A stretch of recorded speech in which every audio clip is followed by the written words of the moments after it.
Општина Кисела Вода денес започна со акција за генерално чистење на јавните површини, улиците и парковите на своја територија, со цел да обезбеди почиста и поздрава животна средина за граѓаните.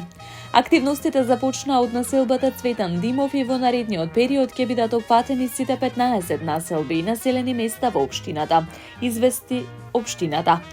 Ангажираните екипи темелно ги чистат улиците, тротоарите и јавните површини. Се мети рачно, но и со новите метларки кои неодамна беа набавени како одговор на барањата на граѓаните за почиста животна средина. Се перат плочниците, во парковите се кастрат суви гранки, се отстранува на собраниот комунален отпад. За жал се санира и несоодветно оставениот жут и кабаст отпад, кој не смел да заврши на јавните простори.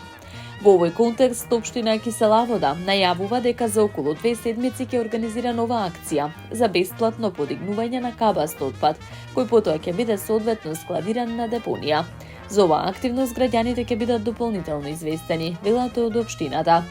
По денешната акција во населбата Цветан Димов, утре активностите продолжуваат во населбата Драчево, четврток во Расадник 11 октомври, а следната недела ќе продолжи акцијата и во сите останати месни урбани заедници, согласно веќе изготвениот динамички план, се додава во соопштението на општината.